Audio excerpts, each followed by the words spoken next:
Welcome back, guys. I'm Dr. Sean, and I'm the Nerd Doctor here to diagnose what's wrong with your RPG game and here to help you fix it. But first, don't forget to hit those like and subscribe buttons and comment your feedback or leave any ideas you'd like to hear me talk about in the future. I do want to apologize to all my subscribers who have eagerly been waiting for my next video. My life has been absolutely crazy busy this past year, and on top of that, I've been working on a project I've temporarily named Ironsworn.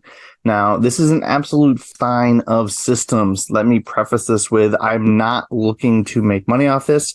I was simply trying to find the best way to run a DM-less RPG game.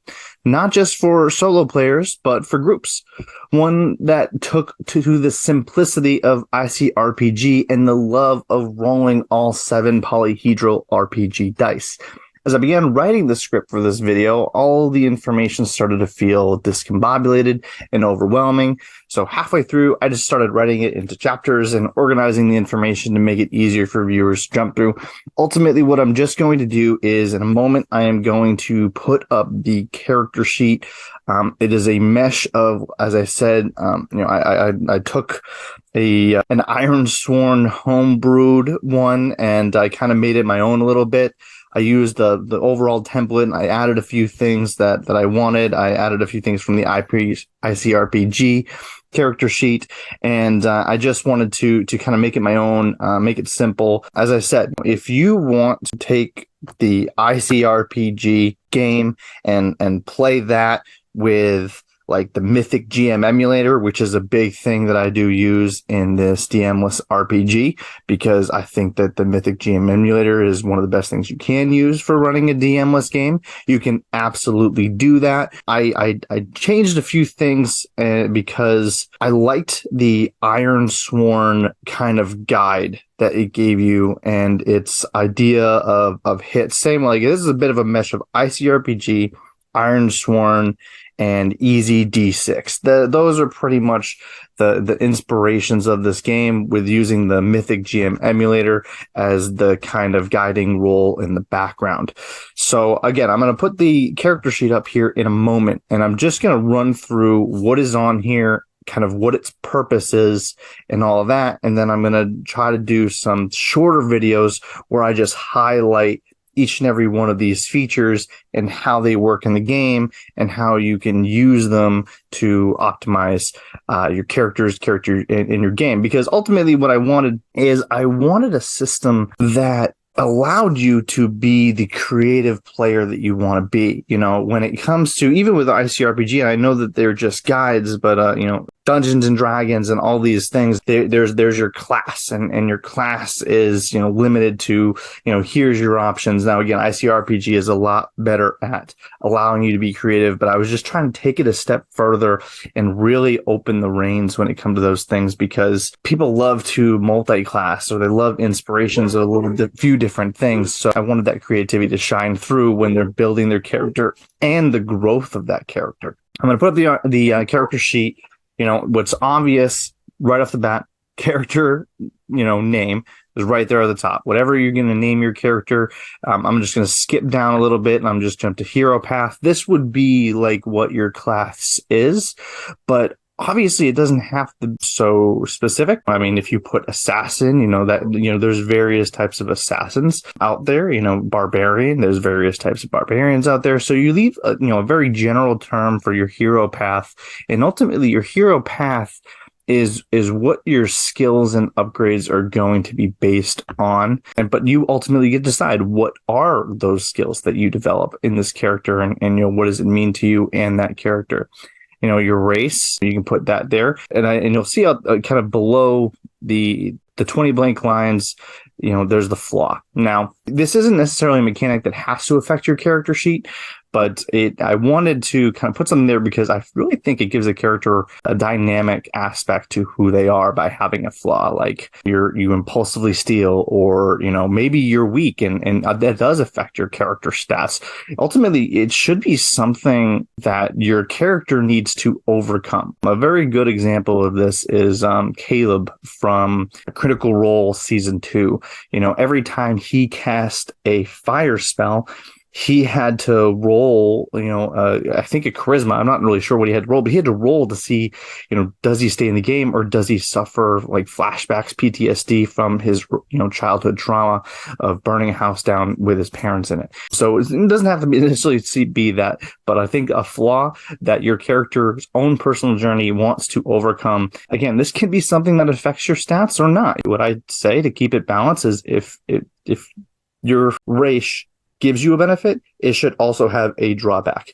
Just for a very simple example, Genasi, a fire Genasi, they might have fire resistance and be able to cast a simple fire spell like Fire Bolt. Now, their drawback would be vulnerable to water, just as an example. So goal, this should be your basic goal. Nothing too far reaching. This should be, why is your character in the place right now? What is their goal? What are they trying to achieve in this moment? What is the reason for them being in this story? And then maybe that becomes part of the journey. Maybe that goal changes and that can crossed out, erased, whatever. So skills, this is just where you're going to write just what the name of the skill is. It can just an easy place for you to kind of look them up. Now, what I do put on the character sheet is I do put a whole back sheet of just lines. Now, I just titled it notes, just for the hell of it.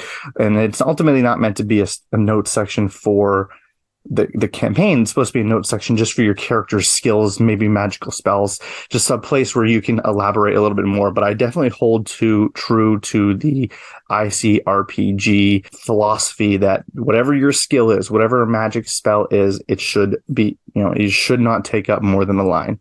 That it should be simple. It should be, if you're looking for, easy lookup of what that skill is, you should easily be able to go there, read it, and be done very, very quickly to keep the game moving, so you're not that wizard who's reading through tons and tons of spells. So magical attributes. Now, before I go over magical attributes, I am going to jump to the abilities real quick. And I'm sure you've been kind of staring at it like, what are these abilities? Now, these abilities, the first 5 are from Ironsworn: Edge, Heart, Shadow, Wits, and Magic. These are meant to be the 5 abilities. They're a little bit of a blend, and I wanted them there because I did like the name. So for the abilities, what we got is, so Edge is your speed, agility, and precision. Like if a character needs to dodge something, this is what Edge would be. Heart is your charm, loyalty, and courage. Iron is your strength, endurance, and melee defense. You can also include constitution and iron. Shadow is your deception, your stealth, and your trickery. Wits is your knowledge, wisdom, expertise, insight, and observation. I thought Ironsworn condensed the original 6 abilities into these 5 quite nicely, and that's why I used them. Now, I went ahead and added magic as the 6th ability, because this is your ability to use magic. This is where you can kind of, you can exit out if you're not running a magic game. You can use it for something else if you want, but ultimately what magic is supposed to be is, the way I do it is you roll a d4 at the start of making your character. That d4 determines what your magic ability is. So 1 being you are not born with the ability to use magic. 2 is you are born able to use a single magical attribute.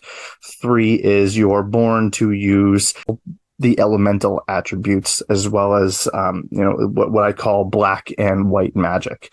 The 4 is you have unlimited potential, because there is a handful of unique magics in my game that a 3 would not be able to use. So 4 is like your wizard, someone who has the capacity to learn and use magic in all its forms. So just because you have, and the reason it's a 1 and not a 0 is because what black and white magic is your personal magic. There's not an attribute associated with it. Like, and this is to affect, kind of boost melee characters a little bit. Like white magic would be a magic that affects the body, whereas black magic is magic that affects the mind, whether it's, shielding the mind from psychic damage or shielding the body from some type of elemental damage, create resistances, create a denser body, harder to, there's a variety of ways that you can kind of explore that. But the only way for a person who has a 1 to use magic is they have to physically train. So that's the what the 1 is they physically have to train their bodies and minds to be able to use magic in these ways. But it's not external, it's more internal. So that's just my flavor to it, my 2 cents. I have a series of magical attributes. I have a bunch, I had the 5 basic ones, kind of similar to the Naruto-verse, where it's fire, water, wind, earth, and lightning. And then there's the 10 combo magical attributes, which pair off all of those things. And then there's, like I said, there's a few unique ones like spatial and time and all that. So that's how I use magic in my game. And that magic, it becomes your role. Like if you're using magic, you roll that. Now the uniqueness about the 1 is that if they're using something like white or black magic, something that enhances one of their own abilities, they get to use that 1 and add it to it. Like, if they develop the ability to be better at dodging, like evasion or something like that, then they would be able to use that 1 and add it to their edge. However creative they want to get into it, it's same thing when they're upgrading and they're using their experience to upgrade their characters. They would basically create a skill or ability that allows them to use that magic roll and add it to it. It may not be much, but it's just some benefit that I add to melee characters in general. So those are the abilities. Right underneath that, you'll see effort. If you are an ICRPG game player, then you already know what effort is and how it works. Basically, it can be used anything from trying to pick, effort to pick a lock or open a chest or open a door that is challenged, or if causing physical damage. It's a variety of usage. Basic effort being anything you would do with your hands. Weapons and tool effort would be, basic could also be mental thought effort. But weapons and tools, dealing damage with a sword, or you're trying to unlock a lock that takes a certain amount of effort, then your tool effort would be applied there. Gun effort, self-explanatory. When you shoot a gun, that's the effort you roll. Magic energy is a D10, and then ultimate effort is something you get to add when you roll a D20. I will jump to experience just because I just mentioned it when it came to upgrading skills and upgrading spells and learning the magical attributes stuff. So experience is I utilize it in the way that, so the Mythic GM emulator, what happens is every time you begin what they call opening a thread.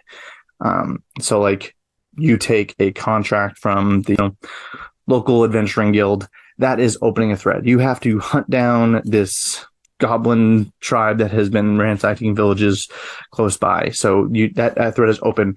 Closing the thread would be you turning in that contract, having completed it, and you earn experience. Now you earn experience based on the difficulty of the challenge rating you are using. For instance, in ICRPG, we have a target DC when we're playing the game. So that target DC, and the way I utilize it is either it's 8, 12, 15 or 18, and obviously the higher it is, the more difficult it is. So if you're playing on challenge target level 8, when you complete that, that's 1 experience point. If you beat that on target 12, that's 2 experience points. If you beat it on target 15, that is 3 experience points. If you beat it on target 18, that is 4 experience points. So you get to choose the difficulty of your game. You can kind of leave everything you do on those challenge ratings. Now, the way that I use abilities is you get a 3, 2 2s, and 2 1s for the first 5 abilities. So you can place that however you want. You can come up with a variety of ways to roll to randomize them, or you can just use that simplicity of that. If you want to make it a little more difficult on yourself, then you could, make it a 2, 2 1s, and 2 0s. If you want to make the game easier, then you can do a 4, a 3, a 2, and a 1. However you want to kind of use ability points, you can use those. But I generally don't go higher than a +4. You don't upgrade abilities. You can upgrade effort all you want, but the abilities don't change unless it's a part of your flaw that you're trying to overcome. This takes care of the scaling aspect of the game. Part of what's so difficult about being a DM and D&D is that there's nothing to scale. As people's abilities get higher and higher, it's hard to figure out what your challenge rating should be. But this just keeps it level, you upgrade skills, you upgrade spells, you upgrade effort to make your character stronger. That is how you upgrade it. You upgrade with getting magical tools. That is how you upgrade your character, not the abilities. All right, so that covers basically almost the whole center portion. The only other thing is the 20 slots. Same as ICRPG, you can carry 20 items.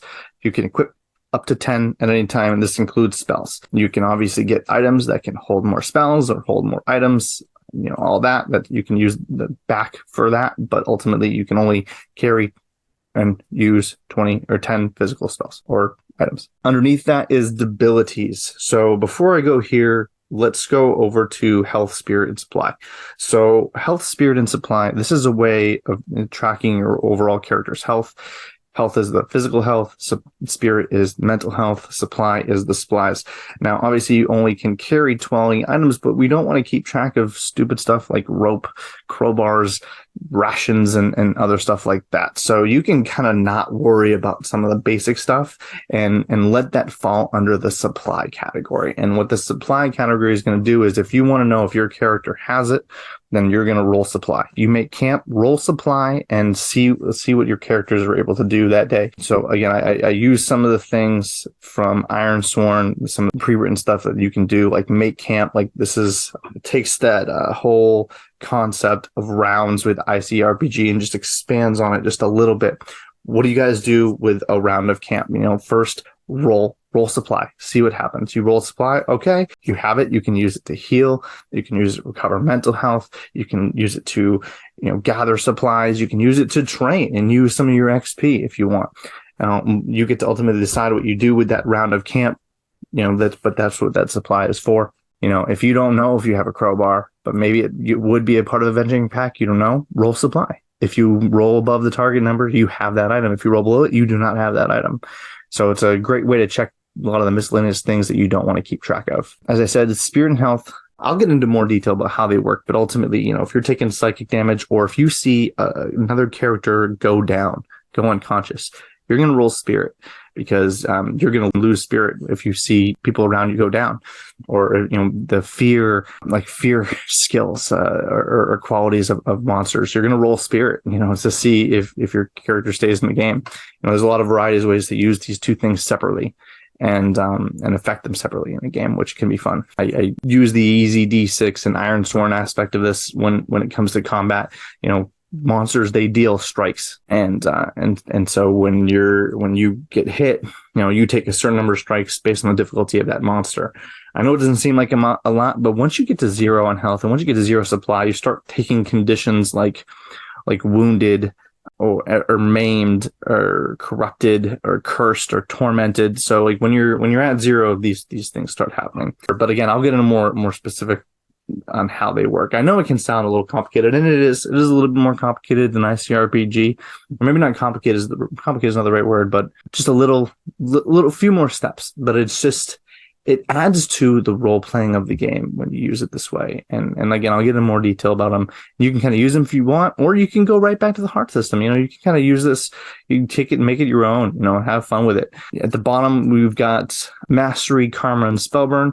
So mastery, same as ICRPG. Every time you roll in that 20, you mark that off. When you max it out, you get a mastery skill, and then erase it, restart. Every time you get up there, you get a mastery skill. Mastery skills, you can use them however you want in your game. It could be you don't take spellburn when casting fire spells, or whatever your base magical attribute is or something. Spellburn is a way to tracking magic. Every time you cast a spell, you mark spellburn. When you get to 4, you roll a d4. When you go over 4, roll a d4. If you lose your magic for up to that time. The way that I do it, though, is if you do lose that magic, because my characters hate losing magic, they can opt to take off a strike of health or spirit in order to reset the spellburn back to 0 right away, instead of waiting until it's regained. It's a way of kind of pushing past your limits and using that the way you like. The recovery action in ICRPG, you can use this recovery action for anything. You can use it for, patching yourself up and gaining back a strike of health. You can use it for, grounding yourself and harnessing your mind to regain a spirit. You can use it for, building back some magic so that you can decrease a spell burn. You know, there's a few ways to do that. Now, karma is every time you fail. This is from EZd6. This is similar to the Battle Fury die in ICRPG. Every time you fail, every time you miss a target roll, take a karma. Once you get to +5, or go over +5, you can reset it to 0 and add a hero coin. Stockpile them, limit it to 1, do whatever you want. You know, it's up to you. But it's a great way to kind of help players who have a really bad rolling nights. I mean, it's great to have make stories go certain ways based on fails, but ultimately it can leave some people just like feeling useless at the table, and that's not what we want. The last thing on here is momentum. This is also from Ironsworn. So Ironsworn has this momentum mechanic, and it's used a little bit differently. For me, what I do is, player starts at 0. Every time you roll a strong success, you gain a momentum. That means, like, if the target's 12 and you roll 15, that's 3 higher than 12. Every time you roll a hard success, I guess is better terms to use it for ICRPG, but every time you roll hard success, you gain +1 momentum. Every time you roll a miss, -1 momentum. And so this can help kind of make the game go in a couple different ways. If you get to -6 and you go lower, you'll start suffering health, you'll start suffering spirit, you'll start suffering supply, and you'll face a setback. Something will happen in the story, and you can kind of make it random rolls, but you can use the Mythic GM emulator to determine what that setback is. But a setback happens, so this helps create some randomness in a story when things aren't going well. Contrary to that, if you keep rolling strong successes, you can keep adding that up, getting higher and higher. And at any point in time, you can use that plus bonus and add it to any single roll. You can add it to an ability roll to guarantee a success, or you can add it to an effort roll to deal some really serious damage. You can use this however you want in the game. I personally, what I do is, you can do it effort, but the way that I do it is for every 3. I think it's when it comes to dealing damage, every time once you hit a hard success, for every 1 point over that hard success, you can add that to your effort damage. So it's just the way I like to play is just something that deals a little bit more damage, because I really like my games to be hard hitting, fast moving, and dynamic. And I'll go into how I do my combat system in a later video. But I really was inspired by the no initiative combat from the Dungeon Professor, or Professor Dungeon Master. I love I use it in every single one of my games when I'm TMing, and I wanted to find a way to use it in this, and I got really creative, and I created a really cool. So we'll get into that in a future video. But anyways, that's the character sheet. As I said, on the back is just a giant notes section page. I will go into more details about how each individual mechanic is working in the game in the future. But for now, I hope you enjoy this quick information as I finally get back into the swing of things. I know I have a new computer, and I couldn't find my normal background. The background you're looking at is actually from Dark Matter. This is the universe from Dark Matter. My world has Stargates in it because I'm a super nerd who loves to just, as we all do, steal from the things we love. And so because ICRPG can bounce from multiple, from science fiction to fantasy, this is one of the ways I do it, is we have Stargates in my world, and you can use the Stargates to travel to the Dark Matter universe and start a campaign in space. Similar to Warp Shell, but I love magic and the way the Dark Matter, I did my video on Dark Matter. So if you go back and check that out if you want to know more about it, but it combines magic and science on such a level where like magic batteries are super common, and there's all sorts of great stuff. I love the Dark Matter universe, so I incorporated it as an extension of the world I created. But I hope you all enjoyed the video. Hope you all feel inspired. Again, don't forget to hit those like and subscribe buttons. I keep getting regular subscribers, so people must be enjoying my videos to an extent. And I hope bring some more inspiration to the table, because it can be so frustrating because you just want to get out there and play. And I'm trying to create something that allows people to be able to go out and start a game DM-less and enjoy it. I'm as someone who is in love with the world I created, I want to be able to play in it. And so that's why I really wanted to create this. But thanks for all for watching. Have a great one.